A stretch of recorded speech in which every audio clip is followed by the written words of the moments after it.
प्रधानमंत्री नरेंद्र मोदी और फ्रांस के राष्ट्रपति की मुंबई में द्विपक्षीय वार्ता, क्षेत्रीय तथा वैश्विक महत्व के मुद्दों पर विमर्श, सहयोग और संबंधों की प्रगाढ़ता पर बल।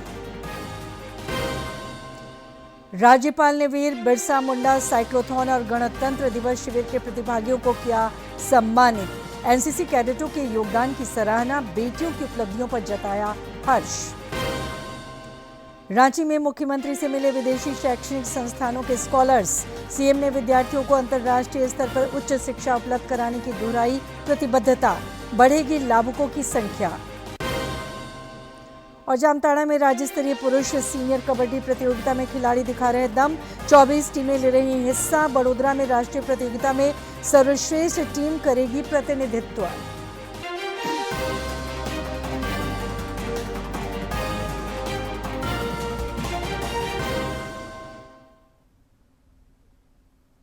नमस्कार, खबरें झारखंड में आपका स्वागत है। खबरों के साथ मैं हूं सरोज झा और अब खबरें विस्तार से। फ्रांस के राष्ट्रपति इमैनुअल मैक्रों भारत की 3 दिवसीय यात्रा पर हैं। मुंबई में प्रधानमंत्री नरेंद्र मोदी के साथ उनकी आज द्विपक्षीय वार्ता हुई। इस दौरान क्षेत्रीय तथा वैश्विक महत्व के मुद्दों पर विमर्श हुआ। दोनों नेताओं ने सहयोग और संबंधों की प्रगाढ़ता पर बल दिया। साथ ही रणनीतिक साझेदारी में प्रगति की समीक्षा हुई। फ्रांस के राष्ट्रपति दिल्ली में चल रहे इंडिया एआई इम्पैक्ट समिट में भी हिस्सा लेंगे।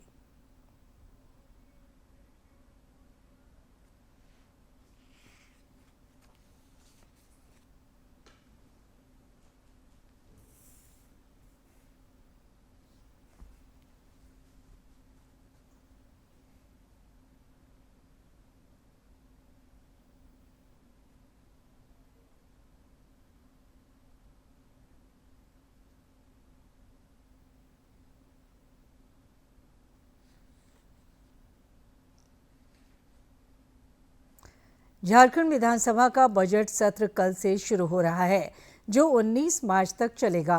पहले दिन राज्यपाल संतोष कुमार गंगवार का सदन में अभिभाषण होगा।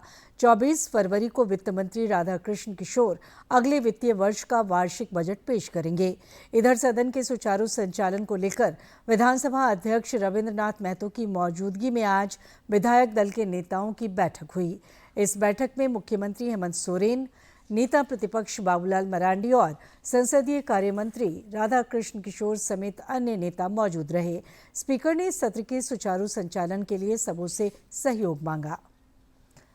राज्यपाल संतोष कुमार गंगवार ने लोक भवन में एनसीसी के वीर बिरसा मुंडा साइक्लोथॉन में शामिल कैडेटों और गणतंत्र दिवस शिविर के प्रतिभागियों को आज सम्मानित किया।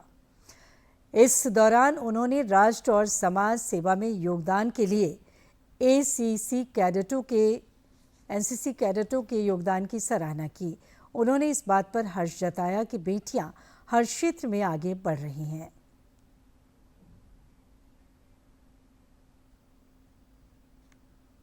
रांची के लोक भवन में आज एनसीसी कैडेट्स के सम्मान में एट होम फंक्शन का आयोजन किया गया। इस मौके पर झारखंड के राज्यपाल संतोष कुमार गंगवार ने उन कैडेट्स को प्रशस्ति पत्र देकर सम्मानित किया, जिन्होंने नई दिल्ली में आयोजित गणतंत्र दिवस शिविर 2026 में अपनी प्रतिभा का लोहा मनवाया।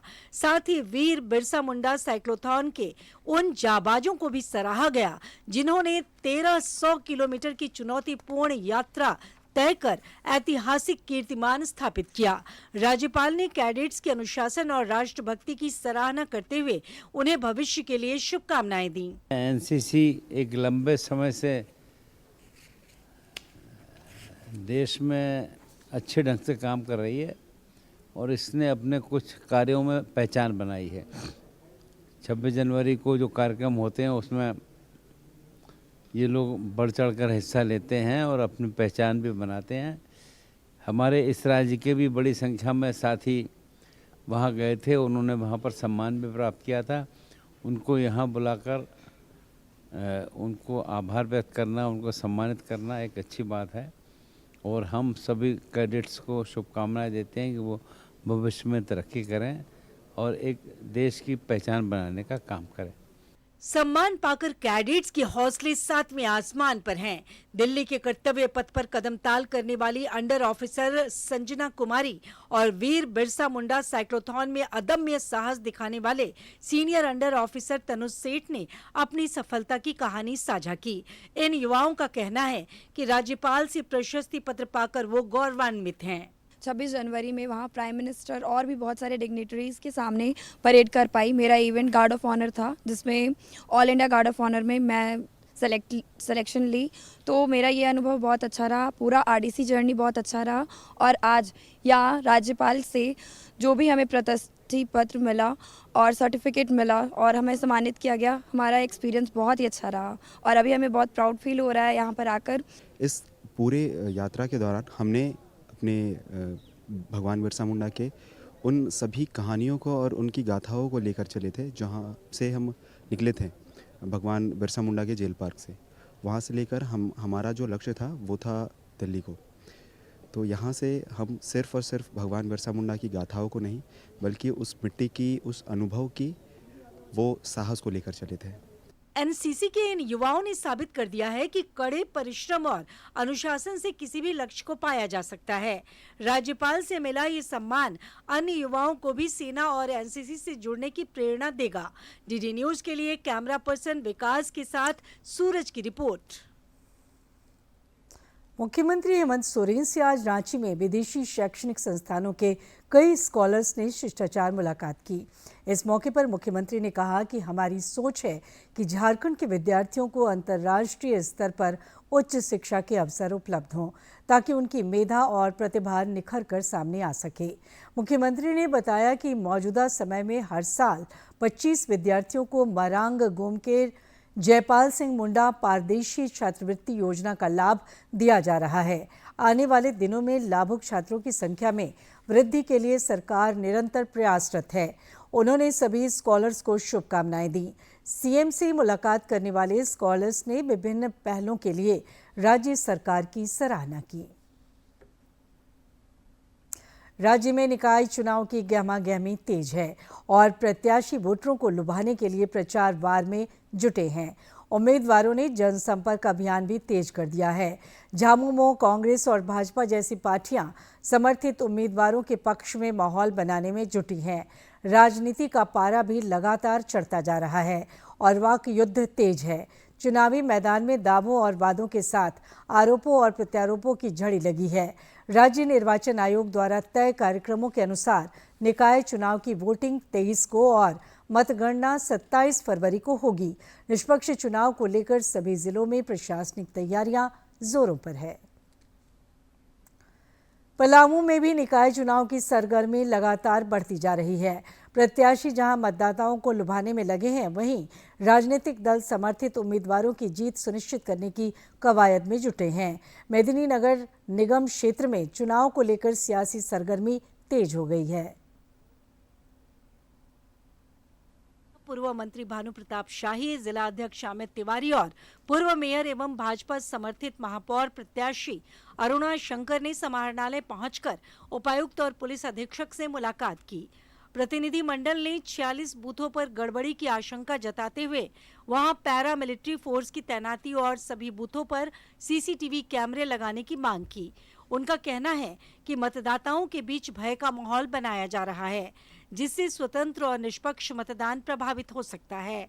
पूर्व मंत्री भानु प्रताप शाही ने आरोप लगाया कि उम्मीदवारों और उनके कार्यकर्ताओं को धमकियां दी जा रही हैं तथा मतदान अधिकार को प्रभावित करने का प्रयास किया जा रहा है। स्वच्छ और निष्पक्ष चुनाव हो। हम लोगों ने अति संवेदनशील बूथों की सूची दी है। 46 ऐसे बूथों की सूची हमने दी है और हमने उम्मीद की है कि आप वहां पर पैरामिलिट्री फोर्स का डिप्लॉयमेंट करें ताकि निष्पक्ष रूप से चुनाव हो सके। आए दिन कार्यकर्ताओं को भी धमकी देने की सूचनाएं प्राप्त हो रही हैं। चुनाव निष्पक्ष हो, इसके लिए माननीय सांसद जी, हमारे पार्टी के दोनों सम्मानित विधायक, प्रदेश के महामंत्री, जिला के अध्यक्ष, हम लोग सामूहिक रूप से मिलकर के उपायुक्त को ज्ञापन देने का काम किया है। वहीं पूर्व मंत्री केएन त्रिपाठी ने भी सभी बूथों पर सीआरपीएफ की तैनाती और सीसीटीवी कैमरे लगाने की मांग की। उन्होंने 15 से 16 अति संवेदनशील बूथों पर संभावित गड़बड़ी की आशंका जताते हुए सभी 11 उम्मीदवारों को सुरक्षा उपलब्ध कराने की मांग की है। भय का माहौल व्याप्त हो गया है। लोग जिस तरह की बातें कर रहे हैं, कार्यकर्ता को धमकी दिया जा रहा है कि भाई आप बाहर ना निकलें। इससे फ्री एंड फेयर इलेक्शन होने की संभावना कम हो रही है। चुनाव को लेकर बढ़ती आशंकाओं के बीच प्रशासन पर निष्पक्ष और शांतिपूर्ण मतदान कराने की जिम्मेदारी है। जिन प्रतिनिधियों ने संगठित आपराधिक तत्वों पर कार्रवाई, संवेदनशील बूथों पर कड़ी सुरक्षा व्यवस्था और भयमुक्त माहौल सुनिश्चित कराने की मांग की है। पलामू से जसप्रीत की रिपोर्ट। भाजपा, कांग्रेस और झामुमो समेत सभी राजनीतिक दलों की सक्रियता इन दिनों काफी बढ़ गई है। सभी बड़े नेता लगातार क्षेत्र भ्रमण कर कार्यकर्ताओं में जोश भर रहे हैं। भाजपा के प्रदेश अध्यक्ष आदित्य प्रसाद साहू ने धनबाद के बैंक मोड़ में आज एक प्रेस वार्ता को संबोधित किया। उन्होंने कहा कि भाजपा के प्रयासों और दबाव के कारण ही राज्य में नगर निकाय चुनाव कराया जा रहा है। श्री साहू ने विकास और सुशासन के मुद्दे पर पार्टी समर्थित उम्मीदवार को वोट देने की अपील की। इस दौरान सांगठनिक विषयों और अन्य मुद्दों पर भी उन्होंने खुलकर विचार व्यक्त किए। ऐसी पार्टी है जो सेवा के माध्यम से लगातार जनता के बीच में सुख दुख में और हर विषय पे संघर्ष करने का काम करता है। भारतीय जनता पार्टी का एक कार्यकर्ता करता है। इसलिए आज 2014-19 के बीच भी धनबाद के लोगों ने धनबाद को देखा है और 2019 से 26 के बीच भी धनबाद के लोग धनबाद को देख रहे हैं। ये जनता को तय करना है आप किसे पसंद करते हैं। पूर्व मुख्यमंत्री और भाजपा के वरिष्ठ नेता रघुवर दास ने आज गुमला में कार्यकर्ताओं को चुनाव में जीत का मंत्र दिया। इस दौरान पार्टी के कई अन्य नेता भी मौजूद रहे। श्री दास ने भरोसा जताया कि क्षेत्र के मतदाता विकास और जनकल्याण को नया आयाम देने के लिए पार्टी समर्थित उम्मीदवार को समर्थन देंगे।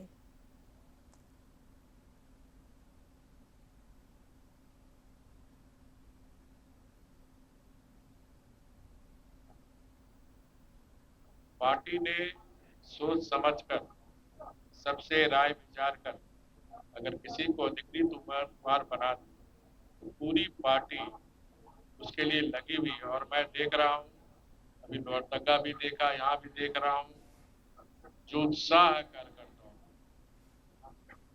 जो लोगों में उमंग है, मैं कह सकता हूँ कि आने वाली 23 फरवरी गुमला सहित पूरे झारखंड के शहरी क्षेत्र के लिए महत्वपूर्ण थी। केंद्रीय कृषि और किसान कल्याण मंत्री शिवराज सिंह चौहान ने आज जयपुर से किसानों के लिए डिजिटल सहयोगी भारत विस्तार का शुभारंभ किया। इस पहल का उद्देश्य किसानों को स्मार्ट, सशक्त और सूचना समृद्ध बनाना है। इस प्लेटफॉर्म के माध्यम से किसान अपने मोबाइल फोन से एक ही कॉल में सभी आवश्यक जानकारी प्राप्त कर सकेंगे। इस अवसर पर केंद्रीय कृषि मंत्री ने इसे कृषि क्षेत्र में डिजिटल क्रांति की दिशा में एक ऐतिहासिक कदम बताया। उन्होंने कहा कि इस पहल से किसानों को फसल आधारित वैज्ञानिक सलाह, मंडी मूल्य और मौसम संबंधी जानकारी मिलेगी। नाद है जिससे सारी जानकारियां आपके मोबाइल पर आपको मिलेगी और उसके बाद उन जानकारियों को लेके आप कौन सी फसल बोएं, कब बोएं, कहां बेचें, कौन सा खाद डालें, कितना डालें, इन सब चीजों को कर सकें। और अभी तो ये हिंदी में, फिर अंग्रेजी, हिंदी और अंग्रेजी में, इसके बाद इसको 11 भारतीय भाषाओं में विस्तार कर रहे हैं। गुजराती, बिहार में भी हिंदी और इसके बाद फिर तमिल, बंगला, असमिया, कन्नड़, इनकी भी कोशिश कर रहे हैं क्योंकि हमारे देश में अलग भाषा अलग वेश, फिर भी अपना एक देश। तो जो भाषा जिस प्रांत में बोली जाती है उस भाषा में किसान को सही जानकारी मिल जाए, इसलिए हम 11 भाषाओं में इसको विकसित करने का काम करेंगे। मेरे प्रिय बहनों और भाइयों, इस प्लेटफॉर्म पे हम अब पूरी कृषि व्यवस्था को जोड़ेंगे। सरकारी योजनाओं की जानकारी, पात्रता, आवेदन और शिकायत भी कि आवेदन इतने दिन से दिया है, कार्रवाई नहीं हो रही, फसल की योजना, उर्वरक सलाह, मिट्टी की सेहत, मौसम का पूर्व अनुमान, कीट प्रबंधन, मंडी भाव, बाजार की जानकारी, पशुपालन और मछली पालन से जुड़ी जानकारी भी ये हम देने का काम इस पर करेंगे। इसलिए आप कल्पना कर सकते हैं कि ये कितना उपयोगी है। गोड्डा सांसद निशिकांत दुबे ने लोकसभा में प्रतिपक्ष के नेता राहुल गांधी पर फिर जोरदार हमला बोला है। देवघर में पत्रकारों से बातचीत में श्री दुबे ने राहुल गांधी पर विघटनकारी शक्तियों के साथ साठगांठ का आरोप लगाया। उन्होंने बताया कि राहुल गांधी की सदस्यता रद्द करने को लेकर सबस्टेंटिव मोशन को लेकर वे सारे सबूत प्रस्तुत करने को तैयार हैं। सैम पित्रोदा जो कांग्रेस के सुपर एडवाइजर हैं, उनका जो फोर्ड फाउंडेशन, सोरोस फाउंडेशन के साथ रिलेशन है, उसके खर्चे पर जो ये विदेश दौरा करते हैं। सोरोस का इनके परिवार के साथ जो रिलेशन रहा था, इनकी जो दादी थी उससे मिलने वो विशेष तौर पर मिसेस कॉल से जो है विशेष तौर पर जॉर्ज सोरोस 2005-6 में यहाँ का दौरा कर चुके हैं। तो सारी चीज़ें हमारे पास मौजूद हैं। मैं अपने तथ्यों, यदि स्पीकर साहब ने एक्सेप्ट कर लिया हमारे मोशन को, तो मैं अपने तथ्यों को जनता के सामने रखूंगा। सीबीएसई बोर्ड की परीक्षाएं आज से शुरू हो गई हैं। रांची में भी विभिन्न परीक्षा केंद्रों पर कदाचार मुक्त वातावरण में परीक्षा हुई। पहली पाली में 10वीं की गणित विषय की परीक्षा हुई, जबकि 12वीं के विद्यार्थियों ने बायोटेक्नोलॉजी और एंटरप्रेन्योरशिप की परीक्षा दी। केंद्र में प्रवेश के पहले परीक्षार्थी प्रधानमंत्री नरेंद्र मोदी के लोकप्रिय कार्यक्रम परीक्षा पे चर्चा में मिले टिप्स की वजह से आत्मविश्वास से लबरेज नजर आए।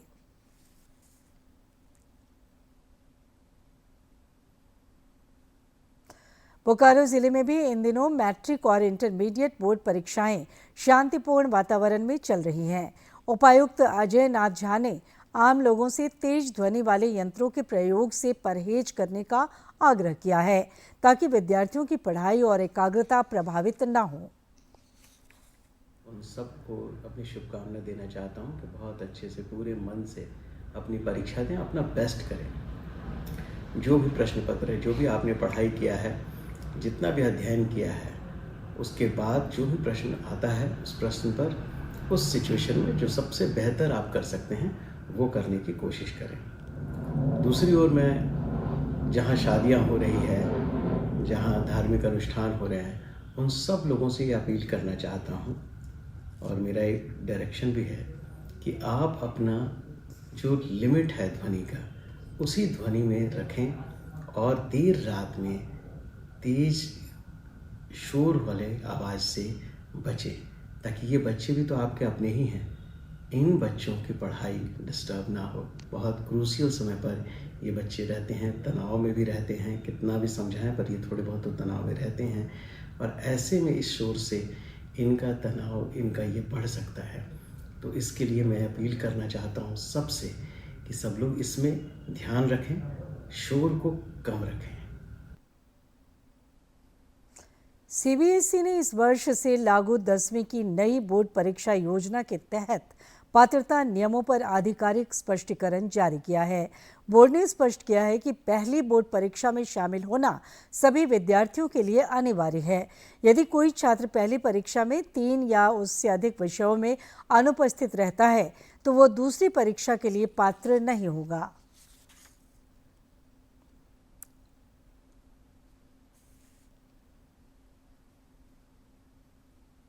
जामताड़ा में राज्य स्तरीय पुरुष सीनियर कबड्डी प्रतियोगिता चल रहा है, जिसमें खिलाड़ी दम दिखा रहे हैं।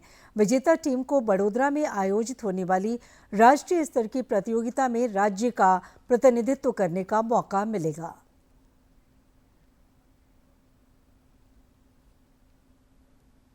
जामताड़ा में आयोजित 19वीं झारखंड राज्य पुरुष सीनियर कबड्डी प्रतियोगिता में राज्य के 18 जिलों की कुल 24 टीमें हिस्सा ले रही हैं। ये 2 दिवसीय प्रतियोगिता पर्यटन, कला, संस्कृति, खेलकूद एवं युवा कार्य विभाग तथा झारखंड कबड्डी एसोसिएशन के संयुक्त तत्वावधान में आयोजित की जा रही है। खेल के मैदान में खिलाड़ियों को एक दूसरे खिलाड़ी के साथ कंपटीशन तो होना चाहिए, लेकिन सिर्फ खेल का कंपटीशन होना चाहिए। एक खिलाड़ी का दूसरे खिलाड़ी के साथ व्यक्तिगत कंपटीशन नहीं होना चाहिए। राज्य के 18 जिलों की टीमें इस प्रतियोगिता में भाग ले रही हैं और यहीं से चयनित खिलाड़ी बड़ोदरा में आयोजित राष्ट्रीय प्रतियोगिता में झारखंड का प्रतिनिधित्व करेंगे। झारखंड कबड्डी एसोसिएशन के अध्यक्ष विपिन कुमार सिंह ने खिलाड़ियों से अनुशासन और खेल भावना के साथ बेहतर प्रदर्शन करने का आग्रह किया। इसमें झारखंड राज्य के 18 जिले के बालक पुरुष टीमें भाग ले रहे हैं। इस प्रतियोगिता के दौरान झारखंड टीम का चयन होगा जो आगामी 24 से 27 तकला सीनियर नेशनल गुजरात के बड़ौदा में आयोजित है, उसमें भाग लेगी और उसी के आधार पर भारतीय टीम का चयन होगा। मैदान में खिलाड़ियों का जोश, दर्शकों की तालियां और खेल पदाधिकारियों की सक्रिय भागीदारी ने पूरे माहौल को उत्साह से भर दिया। जामताड़ा कबड्डी एसोसिएशन के अध्यक्ष डॉक्टर डी भंडारी ने कहा कि छोटे जिले में इस स्तर की प्रतियोगिता का आयोजन होना गर्व की बात है। खिलाड़ी क्या बोलेंगे, एक्सपर्ट्स हैं, वो जो जामताड़ा जिले का चयन किए छोटे जिले का, इसके लिए मैं धन्यवाद देता हूँ। और खिलाड़ियों से मेरा ये कहना है कि पूरा अनुशासन के साथ आप खेलें। जामताड़ा में आयोजित ये राज्य स्तरीय प्रतियोगिता सिर्फ मुकाबलों तक सीमित नहीं है, बल्कि झारखंड की खेल प्रतिभाओं को राष्ट्रीय मंच तक पहुंचाने का मजबूत आधार भी बन रही है। डीडी न्यूज के लिए जामताड़ा से उज्जवल प्रसाद आजाद की रिपोर्ट। साइबर अपराध के खिलाफ गिरिडीह में पुलिस को फिर कामयाबी मिली है। पुलिस ने ताड़ाटाण क्षेत्र से 3 साइबर अपराधियों को गिरफ्तार किया है, जो अलग अलग राज्यों में 26 साइबर अपराध के मामलों में वांछित थे। पुलिस अधीक्षक विमल कुमार ने बताया कि इनके पास से मोबाइल और सिम जब्त किए गए हैं। छापामारी की गई और जिसमें से 3 व्यक्ति जो आशीष मंडल, रंजीत कुमार मंडल और रामेश्वर मंडल, ये अहिल्यापुर, और 2 व्यक्ति इसमें सरिया का, आशीष मंडल और रंजीत मंडल, ये सरिया के रहने वाले हैं। इन लोगों की गिरफ्तारी हुई है और इनके पास से जो मोबाइल है, सिम कार्ड है, ये बरामद हुई है। इनका आपराधिक इतिहास देखा गया तो महत्वपूर्ण बात यह है कि जामताड़ा के पूर्व के 2023 के केसेस में भी ये जेल जा चुका है। और इनके नंबर को जब सर्च किया गया तो विभिन्न राज्यों में कुल 26 कंप्लेन दर्ज है जो इनके विरुद्ध में है। इधर देवघर में भी पुलिस साइबर अपराधियों के खिलाफ शिकंजा कस रही है। पथरौल थाना क्षेत्र से पुलिस ने 2 साइबर ठगों को पकड़ा है। ये लोग ऑनलाइन ठगी में संलिप्त थे। इनके पास से मोबाइल और सिम बरामद हुए हैं, जिन्हें तकनीकी जांच के लिए भेजा गया है। पाकुड़ में पुलिस की तत्परता की वजह से खोए हुए और चोरी के कई मोबाइल बरामद किए गए हैं। प्रोजेक्ट डिवाइस के तहत इन बरामद मोबाइलों को उनके वास्तविक मालिकों को सौंप दिया गया है। पुलिस अधीक्षक निधि द्विवेदी ने मोबाइल धारकों को मोबाइल लौटाया और सतर्क और सावधान रहने की अपील की, ताकि घटना की पुनरावृत्ति न हो।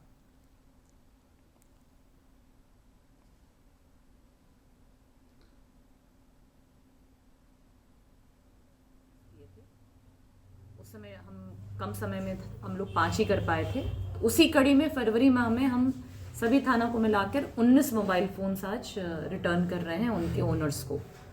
और ये जो मुहिम है हमारी वो और दिन प्रतिदिन बढ़ती ही जाएगी। अगले हर महीने हम लोग कोशिश करेंगे कि जो भी खोए हुए या गुम हुए मोबाइल्स हैं उनको वापस किया जाए।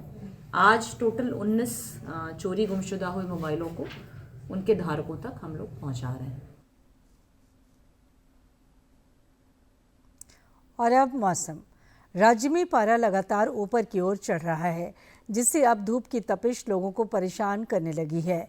पिछले 24 घंटे के दौरान अधिकांश जिलों में न्यूनतम तापमान 10 डिग्री सेल्सियस से ऊपर दर्ज किया गया। वहीं अधिकतम तापमान में भी वृद्धि दर्ज की गई है। चाईबासा में अधिकतम तापमान 33.4 डिग्री सेल्सियस रिकॉर्ड किया गया, जो राज्य में सबसे अधिक रहा। सरायकेला में भी अधिकतम तापमान 33 डिग्री सेल्सियस से अधिक दर्ज हुआ। मौसम विज्ञान केंद्र के पूर्वानुमान के मुताबिक आने वाले 4 दिनों के दौरान तापमान में 3 से 4 डिग्री की बढ़ोतरी हो सकती है।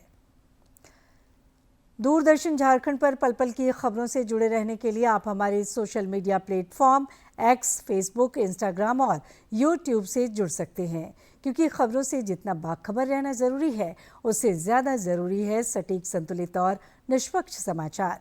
हमारा एक्स हैंडल है @DD News Jharkhand, Facebook page है DD News झारखंड और इंस्टाग्राम अकाउंट है DD News झारखंड। आप हमें YouTube channel Jharkhand DD News पर भी देख और सुन सकते हैं। और आखिर में इस बुलेटिन के मुख्य समाचार एक बार फिर।